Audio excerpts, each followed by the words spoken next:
So what am I going to talk about today? We've already had a number of fantastic and inspirational presentations, and I'm delighted to be here today because I had a year out. Well, it was sort of a year out. It was to have a baby. And I've just come back in October, back into the world of social innovation, service design, all of this stuff. And so it's good to be back and balance that with a family as well. So today I'm going to give you an overview of why Silk was set up, how it was set up, what we do, and give you some real-life case studies of projects that we're currently doing in practice now in real time. So, I planned this well, didn't I? So this is the equivalent in Kent of this beautiful building. Is you see, we might have the same people in the paintings. This is what democracy looks like. Traditional democracy looks like, and this is the County Hall at Kent County Council. In Kent, there are 1.3 million residents, approximately, and there are 35,000 members of staff, approximately, because there are big cuts at the moment. And we have the spending on direct services is £1.53 billion. That is an awful lot of resource being spent on services. Yet the question is this traditional approach to deciding how public money is spent, is that meeting the needs and aspirations of residents?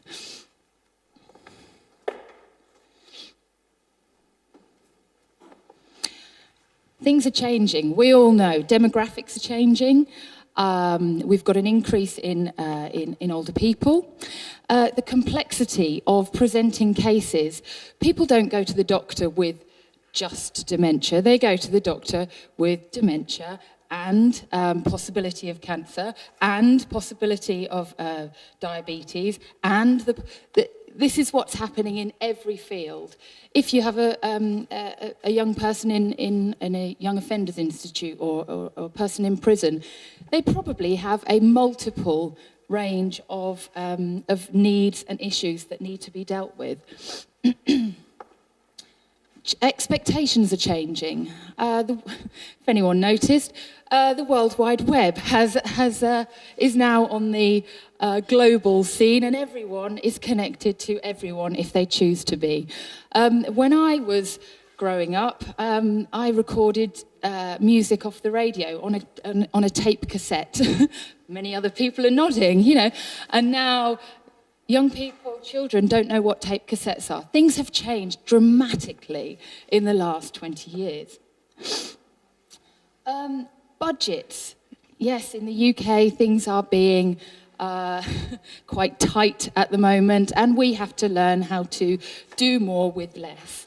And the most important thing is mindsets. How can we actually work with people to change their way of thinking about what is possible? How is it possible to work within this context and deliver better services? Now, I've put this slide up because this is quite a visual representation of the increase in the number of dementia patients in Kent. I'm talking Kent specific here because Silk's work is focused on Kent residents. In 2011, there were 19,500 people in Kent with dementia, and by 2026, we're looking at about 30,100 people, approximately. It is people have described it as what cancer was before, dementia is now.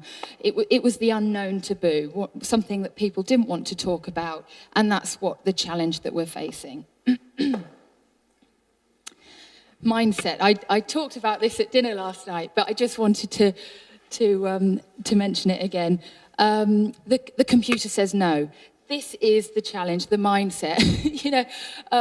This is the public sector that can't possibly do anything differently. And if you ask, could I come at a different time, or could I have an appointment at 7 o'clock at night? No, that's not possible. Computer says no. And there are two very well-known comedians who've come up with that sketch in the UK, which is fantastic. So anyway, I will use dementia as the example today. Now, there are excellent services for dementia in the field of health, but they're sporadic. People's experiences of them are of different levels in different areas across Kent. And what we want to do is try and get a consistent level of a good experience. So why was Silk set up? Now, here is our methodology and method deck. And Silk was set up in 2007 after an internal policy review at Kent County Council. And it was found that there was a total disconnect between people's day-to-day lives, how they lived, what they did, what they spent their money on, what they liked, what they didn't like, motivations, aspirations, disincentives, all that sort of stuff. And all of that information and data and knowledge was disconnected with how decisions were made about how public money and resources were allocated to service delivery. So Silk was set up as a collaboration between Kent County Council and Engine Service Design. Many of you may know Engine Service Design, which is a consultancy in London, who have been pioneering service design both in commercial and in public sector. So this was in 2007, and at the time, it felt like we were a group of mad people sitting in the corner, coming up with a way of doing things that challenged absolutely everything. And it was the why question, thank you. It was, why are we doing it like this? There must be a better way. Surely there must be a better way of doing things. So what we do in practice is we use our lab to test new ways of working and explore different ways of bringing different people together to actually better understand, explore, be curious about some of these issues, and then define the solutions and be involved in what that solution looks like. So just to say how we first started, we did 2 demonstration projects, one in the field of social care, one in the field of families. And in that first year, those demonstration projects informed the development of our framework and our methodology. Now, again, if you start talking about service design as a discipline, it loses people. It's about collaboration of many disciplines together. So we've worked with anthropologists, ethnographers, designers, community development workers, doctors, and all of these people together, alongside citizens, residents, is the only way to find out something that will work. The model that we've come up with is a 4-phase approach, and many of you will recognise this perhaps from some of the design frameworks that you work with. What we aim to do is actually bring together a project team who go through those 4 phases together. So if we're working with people living with dementia, they will be part of every single phase of that project. So in the initiate phase, they will come together to define what the issue is. They will be part of that research team, I suppose, the insight gathering team. They will go out. They will go with their wives, their families, to go to visit other places that are doing interesting projects. They'll be our researchers. And they bring back with them a knowledge and energy which actually then inspires people locally to make change happen. The create phase, so we want to understand what's already happening. And we also want to create ideas that are practical, that will work on the ground. And then most importantly, and what is often missed out within perhaps public sector, is the test phase.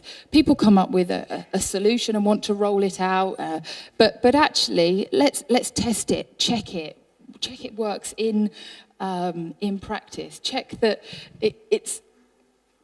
it actually makes the difference that we want it to. And of course, learn and define it from then. So a real project. It's all very good, the theory, but we want to talk about the actual. So this is two of our residents in Kent. And this is Tom and Brian. And both are living with dementia. They are living with dementia, their wives are living with dementia, their families are living with dementia, their next door neighbours are living with Tom and Brian's dementia, their whole communities, their shopkeepers, their postmen are living with Tom and Brian's dementia. It's not just one person who's affected, it's their whole community. When Tom first went to his GP, it took him 2 years to get a diagnosis, and he knew that something was wrong with him. And he had 2 years of, he would describe it as hell. Well, he'd probably describe it in worse language than that, but I can't share that here. So we wanted to turn that anger, frustration, desolateness, I don't know if that's a word, desolation, into something positive. So that actually these two guys could be part of the solution. So that actually should we say, the therapeutic benefits of participation could be part of a solution to design a different way, a better way of doing things. When Tom went back to his GP, he said, "It's been horrible for me. So next time someone walks into your doctor's surgery, here's my phone number. Hand it to them. Yeah, just give them my phone number. Tell them to give me a call, because I know what it's like. It's terrible, and I can go out for a drink with them. I could go and, just go and have a coffee and say, it's not the end of your world, it's just the beginning of a new phase of life." So, of course, the GP turned around and said, "What?" "Yeah, the computer says no. You can't give me your phone number because of confidentiality, because of anonymity. We can't possibly share your data with anyone else."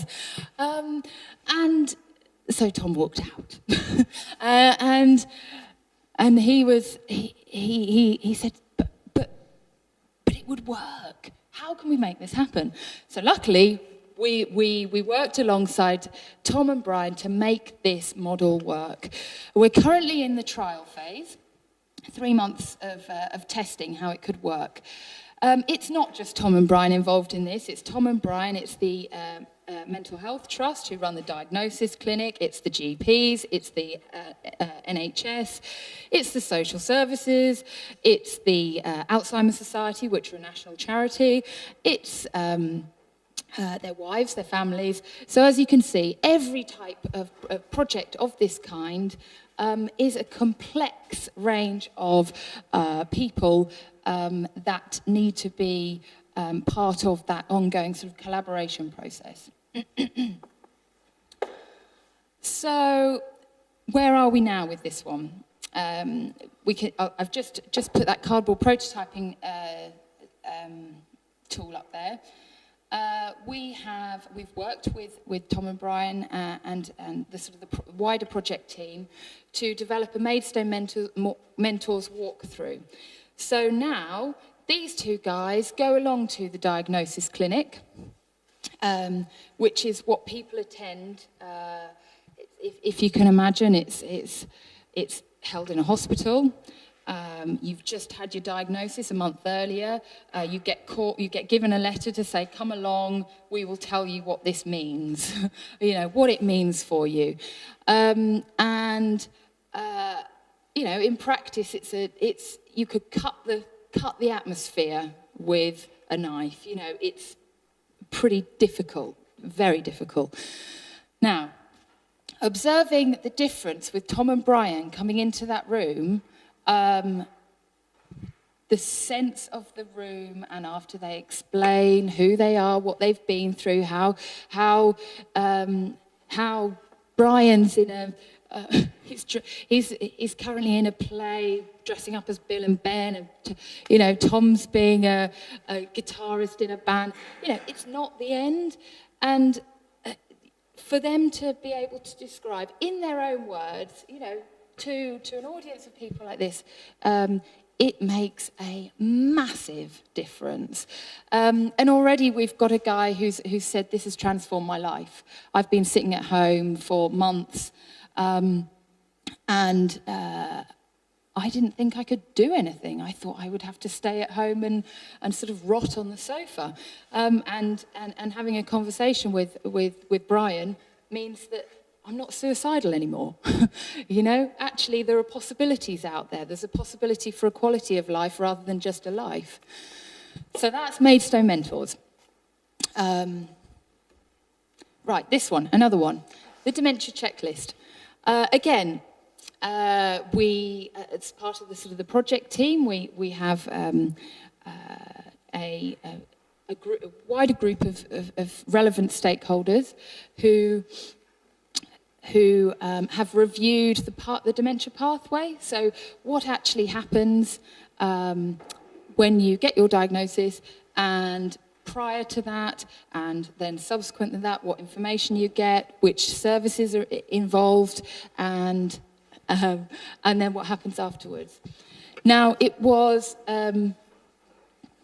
identified that to get a diagnosis was a real challenge. And as I said before, sometimes it could take up to 2 years, if not longer, for you to get that piece of paper. And you can think that 2 years is a long time. So we use their experience targets. What do people want from that process? Very, very straightforward. I want this. I would like to know this, when, now, and we use that data gathered as a group to actually work out what the solution needs to be.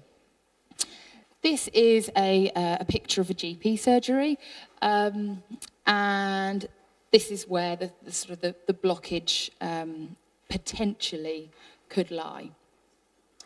So what we did was, as a sort of a collaborative design group, if you want to call it that, we did our research. What else is out there?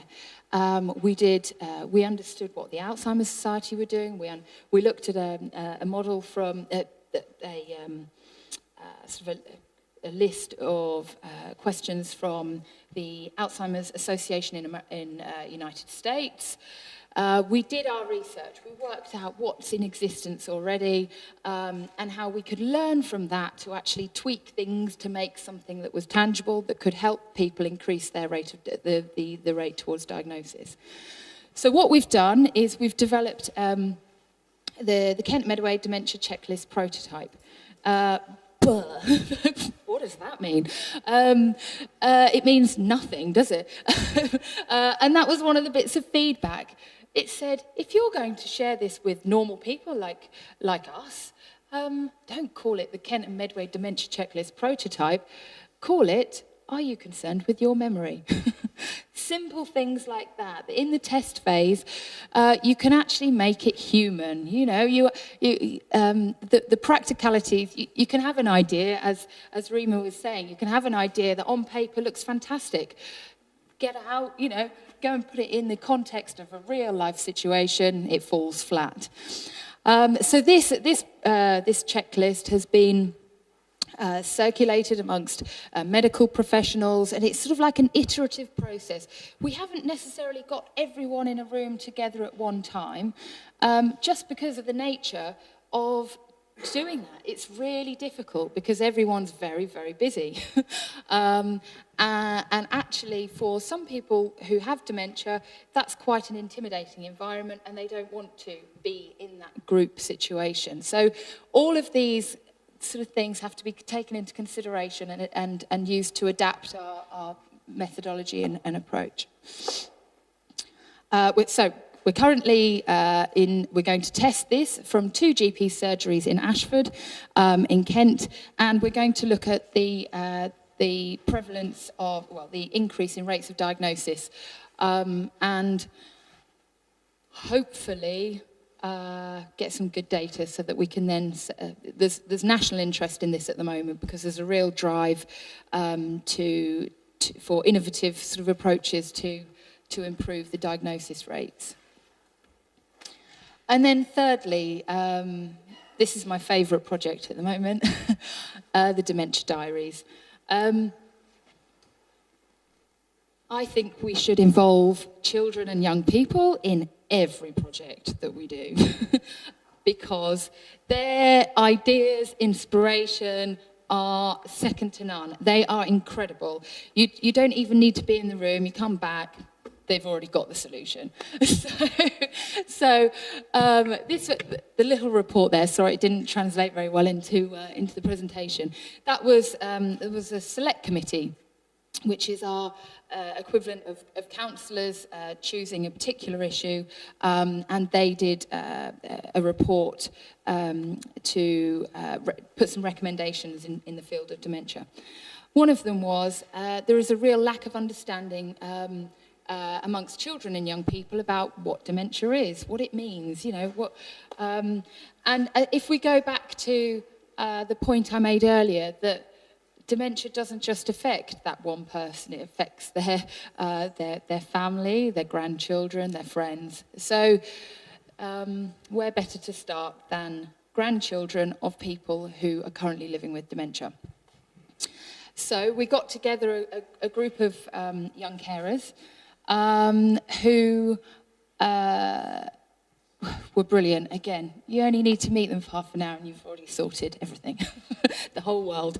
So they said, right, well, Diary of a Wimpy Kid. I don't know if anyone knows Diary of a Wimpy Kid, but it's a Jeff Kinley worldwide phenomenon, which is a book a bit like Adrian Mole. I don't know whether that's been, yeah, people know that. It's Adrian Mole for 2013, shall we say. And they said, look, be honest with us. Don't try and give us something that's not true. Well, you've got to be accurate. You've got to have real feelings in there. What's the point in trying to cover up something? We're not stupid. Oh, yeah, that type of thing.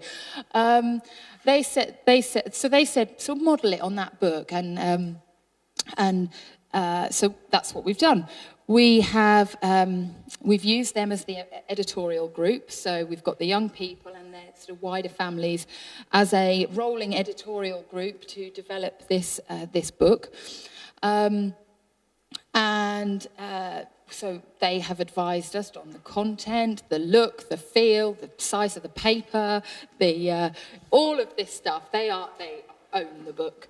And what we did was we have done participatory interviews with families across Kent to understand accurately the realities of living day to day with dementia.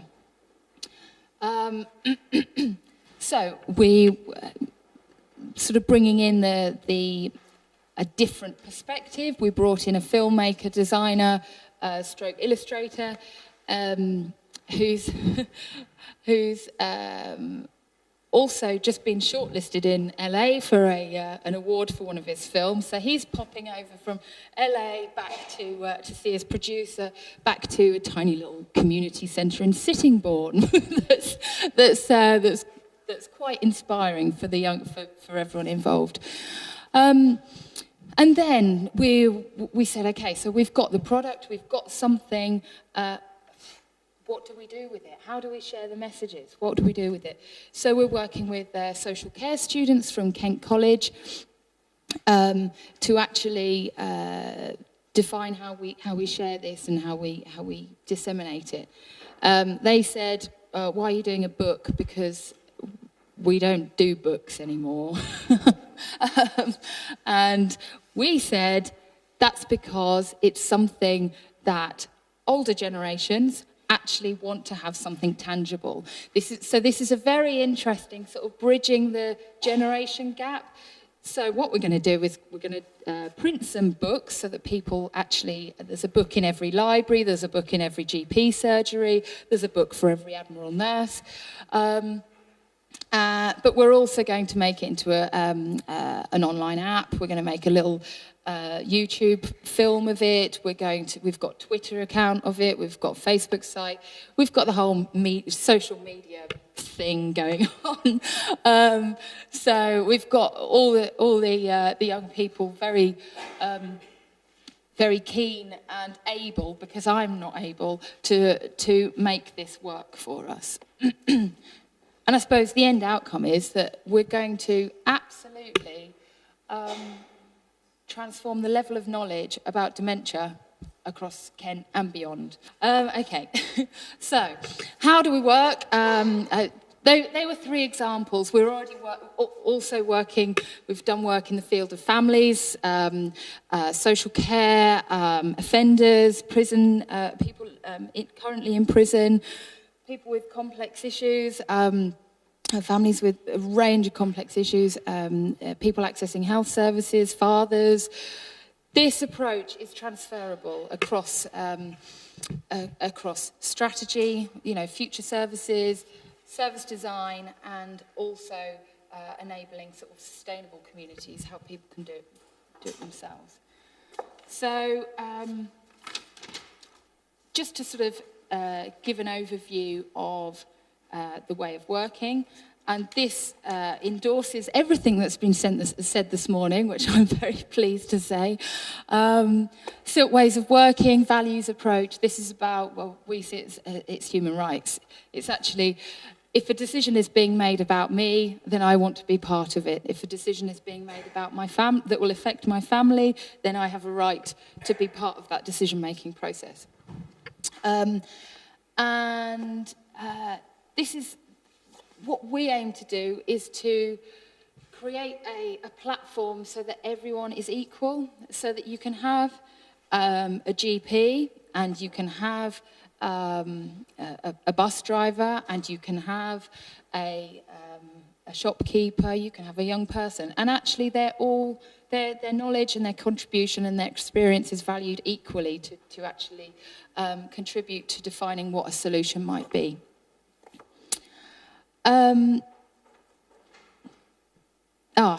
Just a little rewind. Going back to sort of what the image at the beginning and this building, the challenge is that current government systems are not set up to work this way. And we're still, in vertical ways of working. And as the previous presenter showed, we all sit in boxes. And that's not conducive to actually achieving anything. So what the Silk brand, I suppose, gives us a space to take people away from their day job. Gives them the reassurance that, yes, it is okay to do things differently. And these sort of ways of working form part of creating those conditions to work differently. Multidisciplinary cross-sector goes without saying. The more perspectives you have, the better better the solutions are going to be, because people will critique each other, people will actually challenge each other. That's not a bad thing, that's a good thing. And actually, failure is a good thing because you can learn from it.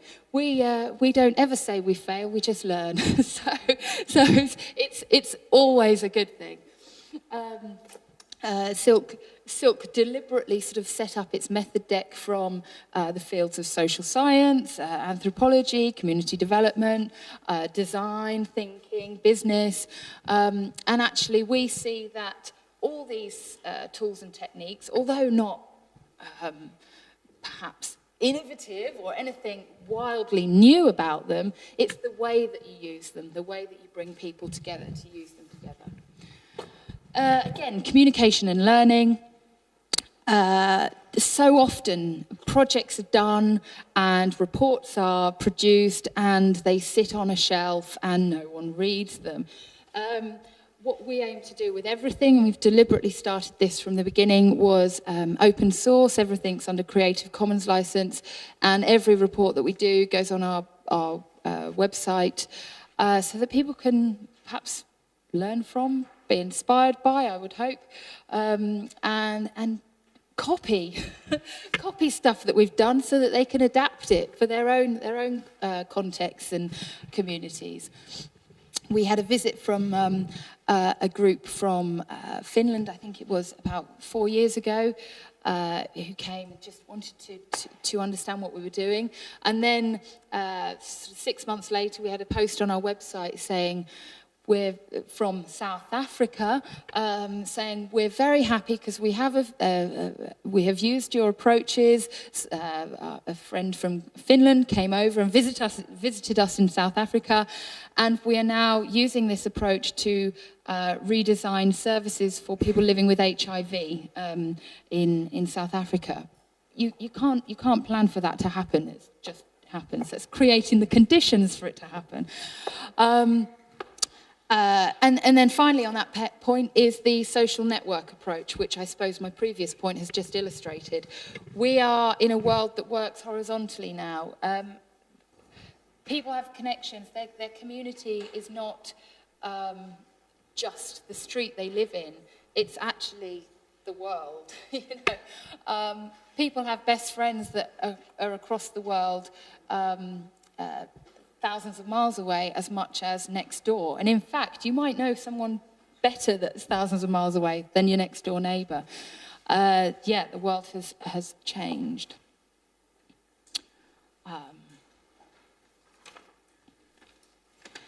So a few tips and techniques.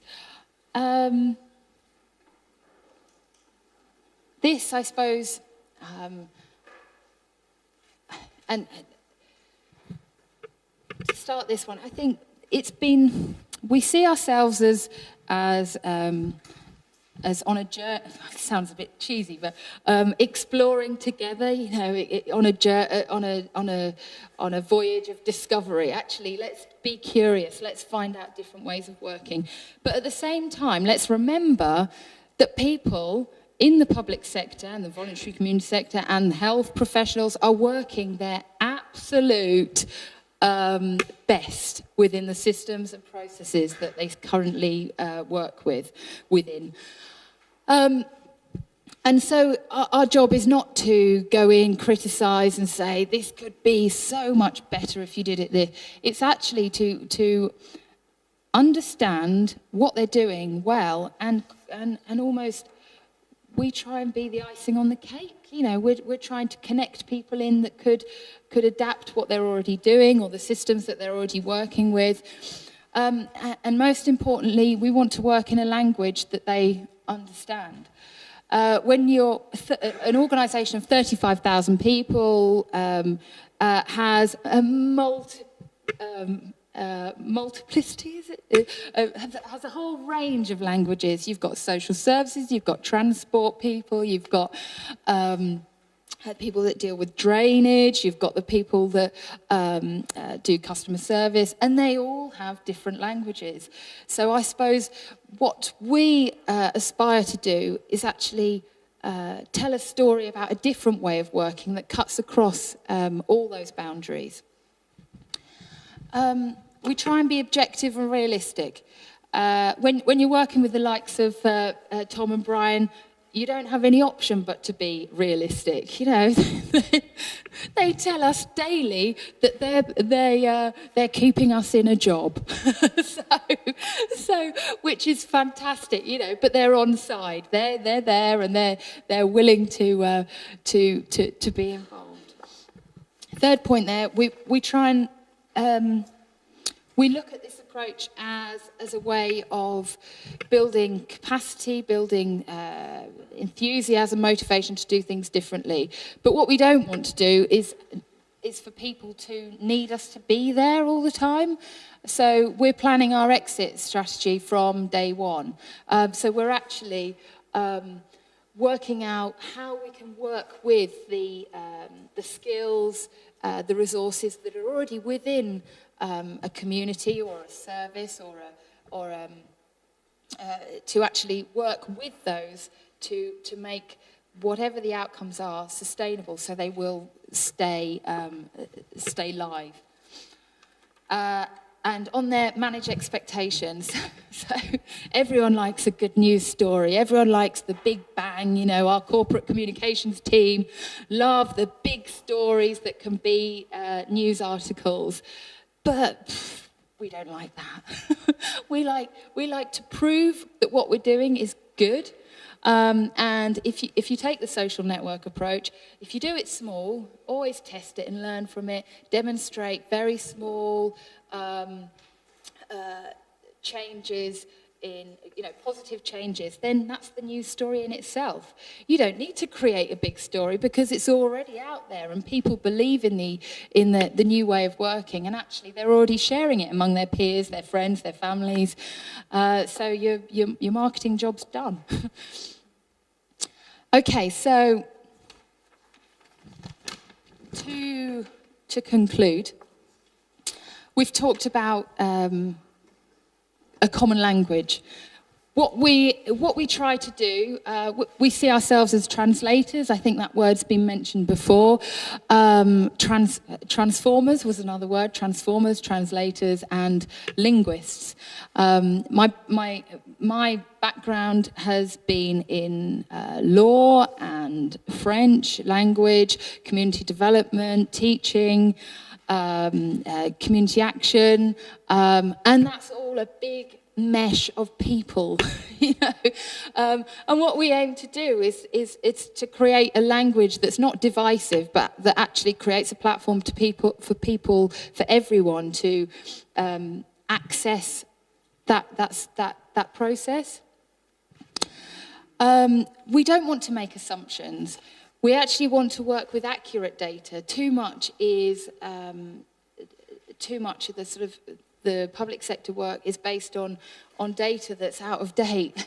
So what we aim to do is to bring together the statistical data with the user experience and the real-time data. We want to know what happened yesterday or this morning. We don't want to know what happened 5 years ago. Because, as I said earlier, the world is changing so quickly that we need to be part of that fast-moving society. We recognise the sort of the complexity of human relationships, and what our a diamond, we call it, what our framework does, it gives us the space. In that diamond, anything can happen. So we can go forward, we can go backward, we can go up and down, and actually, as long as we learn from all that sort of movement and chaos, shall we say, as long as we learn from it and we ensure that it's chaos with a reason, then that's okay. And that's what that framework gives us, it's sort of the antithesis of the Prince2 methodology, project management methodology, which is about order and structure. That doesn't fit within what we're trying to resolve. And the other point I wanted to make was we sort of understand that it's people and knowledge, not systems and procedures that will change. And everyone in here can probably remember their favourite teacher. Because that's what you remember. You remember how someone made you feel. And, you know, we've worked with people that have been in prison for 20 years. And what will inspire them to change? It will be that one prison guard who spends the extra 5 minutes with them over and above their day job, who says, okay, my coffee break can wait 5 minutes because I'm going to talk to this guy. I'm going to look him in the eye and say, are you ready to get out of prison, to transform your life, to change? And that's what makes the difference, is those people that go above and beyond what's expected of them. So the three points we've got is work with people that are interested, a coalition of the willing. There's many people, you knock on their doors and they're not interested. Don't knock on the door again. Have relationships that are genuine. Trust and honesty. Yeah, that's it. If they're not based on sort of a shared understanding or shared values, then you're all starting from a different point. And have conversations that are productive. Lots of conversations happen that are just conversations. And what we want to do is actually create the conditions for people to create, design and do positive sort of change together. And to summarise, start with people. That's it. This is all about people. So thank you very much.